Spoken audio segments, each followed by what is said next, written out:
Hello guys, नमस्ते। मैं शरद चंद्र राय पुनः आप लोगों को अपने YouTube चैनल शरद राय एजुकेशनल पॉइंट पे हार्दिक स्वागत एवं अभिनंदन करता हूं। दोस्तों, आज की वीडियो में, आज के सिलेबस में हम प्रेजेंट परफेक्ट कंटीन्यूअस टेंस के वाक्यों का कैसे अंग्रेजी में अनुवाद किया जाता है इस विषय में अध्ययन करेंगे। दोस्तों, कोई भी टेंस जब हम शुरू करते हैं तो सबसे पहले उसकी पहचान लेते हैं कि कैसे हम पहचानेंगे कि ये वाक्य किस टेंस का है। तो प्रेजेंट परफेक्ट टेंस के वाक्यों में क्या उनकी पहचान क्या होती है कि प्रेजेंट परफेक्ट टेंस के वाक्यों में हैं, हूं, हैं से पहले रहा, रही, रहे लगे होते हैं, जैसा कि प्रेजेंट कंटीन्यूअस टेंस के वाक्य होते हैं। लेकिन इसके साथ साथ इसमें अंतर क्या होता है कि इसमें साथ साथ समय भी दिया गया रहता है। प्रेजेंट परफेक्ट कंटीन्यूअस टेंस की पहचान होती है कि जिन वाक्यों के अंत में हैं, हूं, हैं से पहले रहा, रही, रहे लगे हों तथा साथ ही साथ समय भी दिया गया हो, ऐसे वाक्य प्रेजेंट परफेक्ट कंटीन्यूअस टेंस के वाक्य कहलाते हैं। ऐसे वाक्यों को हम अंग्रेजी में अनुवाद प्रेजेंट परफेक्ट कंटीन्यूअस टेंस के वाक्यों का अनुवाद करने के नियम के हिसाब से हम करते हैं। ठीक है, तो ये पहचान हुई है और इसको आप लोग पहचान को एक बार आप लोग लिख लीजिए या स्क्रीनशॉट ले लीजिए। जिन वाक्यों के अंत में हैं, हूं, हैं से पहले रहा, रही, रहे लगे हों तथा साथ ही साथ समय भी दिया गया हो, उन वाक्यों को हम प्रेजेंट परफेक्ट कंटीन्यूअस टेंस के वाक्य कहते हैं। ऐसे वाक्यों का अनुवाद हम प्रेजेंट परफेक्ट कंटीन्यूअस टेंस के नियम के अनुसार करते हैं। इनके बनाने के क्या नियम हैं दोस्तों? जैसा कि मैं पहले बताया हूं कि कहीं भी जो पॉजिटिव सेंटेंस होते हैं, ये पॉजिटिव सेंटेंस के विषय में हम बताने चल रहे हैं। जो किसी भी टेंस के जो वाक्य होते हैं उसमें सबसे पहले जो पॉजिटिव सेंटेंस होते हैं उससे सबसे पहले हम क्या करते हैं? सब्जेक्ट रखते हैं, उसके बाद से हेल्पिंग वर्ब रखते हैं और उसके बाद से वर्ब रखते हैं और उसके बाद से ऑब्जेक्ट रखते हैं। तो उसी प्रकार से इसमें प्रेजेंट परफेक्ट कंटीन्यूअस टेंस के वाक्यों को क्या करेंगे कि सबसे पहले हम रखेंगे सब्जेक्ट, इसमें हेल्पिंग वर्ब के रूप में हैज बीन या हैव बीन लिखा जाता है तथा क्रिया वर्ब की आईएनजी फॉर्म का प्रयोग किया जाता है। चौथे स्थान पे ऑब्जेक्ट रखा जाता है और पांचवें स्थान पे सिंस और फार के साथ समय लिखते हैं। कुछ एग्जाम्पल के हिसाब से हम इसको इन बातों को और अच्छी तरह से क्लियर करने चल रहे हैं। इसका आप लोग एक स्क्रीनशॉट आप लोग ले लीजिए। अगले पेज पे हम चल रहे हैं उसको एग्जाम्पल से समझाने के लिए। आशा करता हूँ कि इतना तक आप लोग समझ गए होंगे। दोस्तों, कुछ उदाहरण के साथ हम प्रेजेंट परफेक्ट कंटीन्यूअस टेंस के साधारण वाक्यों को समझने का प्रयास करते हैं और उसके बाद से कहाँ सिंस लगाया जाता है, कहाँ फार लगाया जाता है, उसकी एक लिस्ट हम प्रोवाइड करेंगे। अच्छा दोस्तों, एग्जाम्पल्स इस प्रकार से हैं। जैसे मैं 5 साल से अंग्रेजी पढ़ा रहा हूँ। I have been teaching English for 5 years। दोस्तों, यहाँ फार का क्यों प्रयोग किया गया है और सिंस का क्यों नहीं किया गया है, तो उसको हम एक लिस्ट बना करके आपको दे देंगे, उससे आप लोग सॉर्ट आउट कर लेंगे। वह 1994 से दिल्ली में रह रहा है। He has been living in Delhi since 1994। वे 5 मिनट से सभा को संबोधित कर रहे हैं। They have been addressing the gathering for 5 minutes। देखो दोस्तों, ऊपर फार का प्रयोग किया गया पहले एग्जाम्पल में, दूसरे एग्जाम्पल में सिंस का प्रयोग किया गया है, तीसरे में फिर फार का प्रयोग किया गया है, फिर चौथे में जो है तुम सुबह से नदी में स्नान कर रहे हो। You have been bathing in the river since morning. तो यहाँ क्यों सिंस का प्रयोग किया गया है? तो पॉइंट ऑफ टाइम के लिए, एकदम जो शॉर्ट पॉइंट ऑफ टाइम के लिए फार का प्रयोग किया जाता है और पीरियड ऑफ टाइम के लिए पॉइंट ऑफ टाइम के लिए सिंस का प्रयोग किया जाता है और पीरियड ऑफ टाइम के लिए फार का प्रयोग किया जाता है। तो जो 1994 ये एक फिक्स समय है, ठीक है ना, इसमें कोई पीरियड की गणना नहीं की जाएगी, तो फिक्स समय है, तो इसलिए यहाँ क्या प्रयोग किया जाएगा? सिंस का प्रयोग किया जाएगा। सवेरा, आज का ही सवेरा है ना, तो निश्चित समय पर होता है, इसलिए निश्चित समय के लिए वो जिसको पॉइंट ऑफ टाइम कहते हैं वहाँ सिंस का प्रयोग किया जाता है।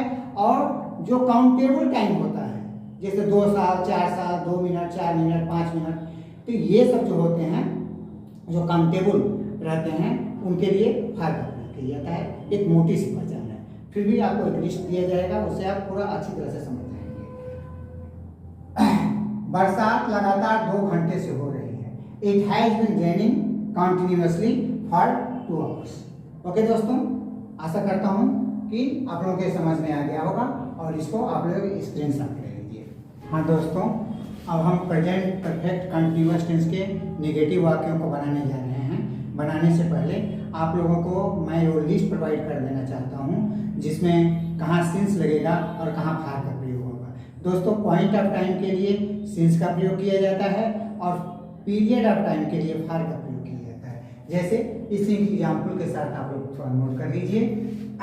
सिंस का प्रयोग महीनों के नाम जहाँ हों, जैसे जनवरी, फरवरी, मार्च, अप्रैल, मई, जून, जो भी कुछ रहेगा। फिर से दिनों के नाम से पहले Sunday, Monday, Tuesday, Wednesday, Thursday, Friday, Saturday, ये जो भी कुछ रहेगा तो यहाँ क्या नाम है, सिंस का प्रयोग किया जाता है। ईयर्स के नाम से पहले जैसे 2004, 2014, 2015, 2026, जो भी कुछ रहेगा ईयर्स के नाम से पहले रहेगा।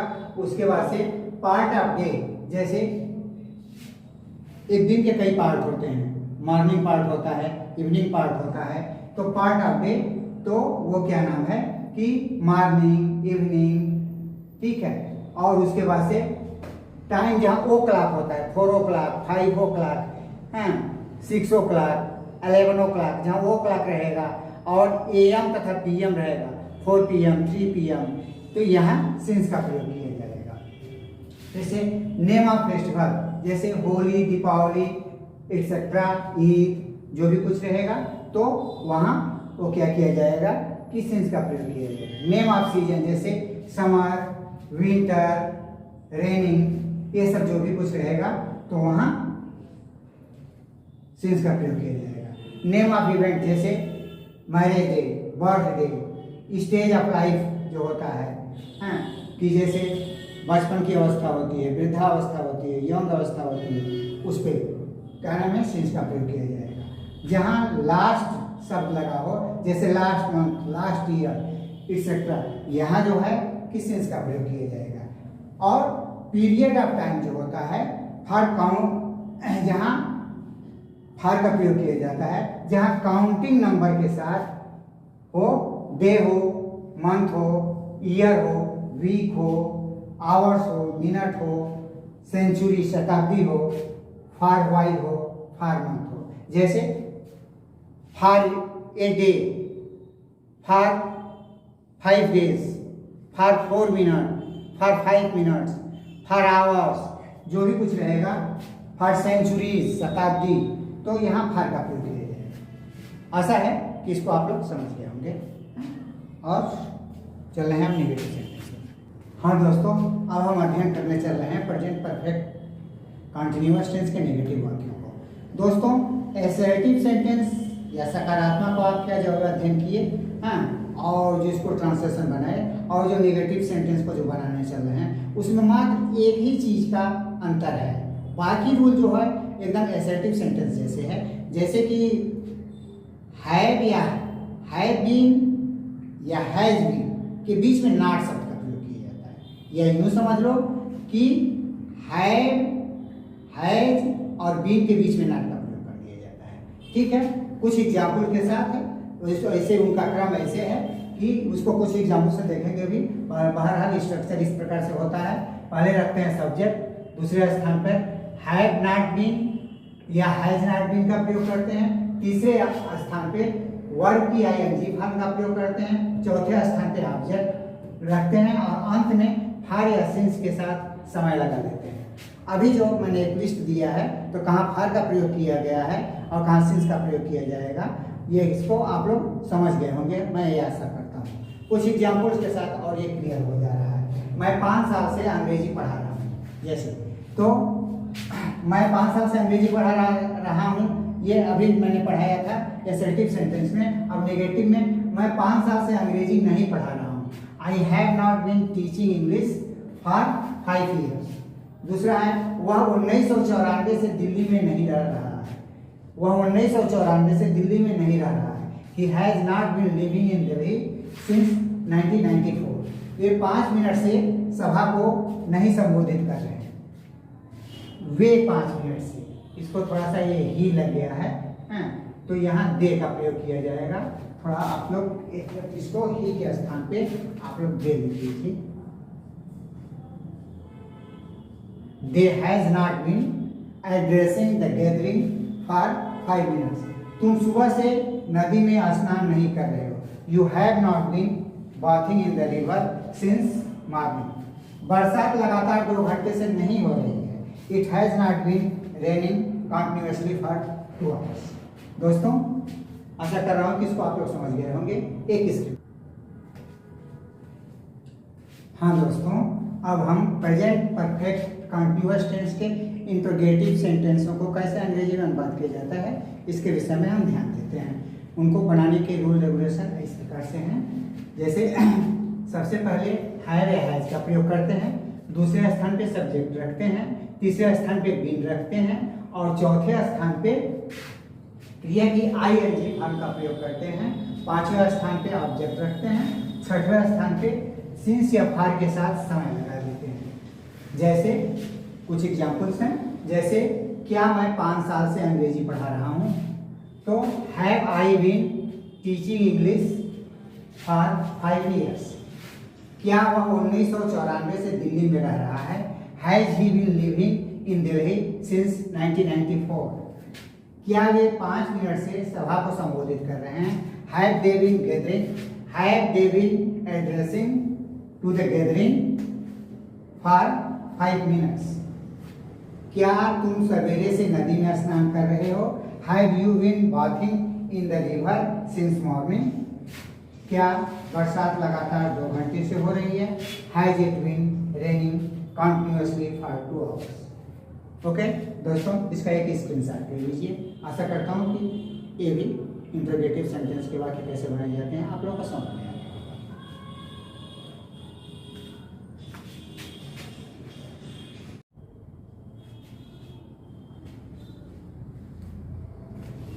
हाँ दोस्तों, अब हम चर्चा परिचर्चा प्रेजेंट कंटिन्यूअस के इंट्रोगेटिव और नेगेटिव जो वाक्य दोनों साथ साथ हों तो उन पे करने चल रहे हैं और उनको बनाने की क्या नियम है, इसको रूल रेगुलेशन को हम जरा समझ रहे हैं।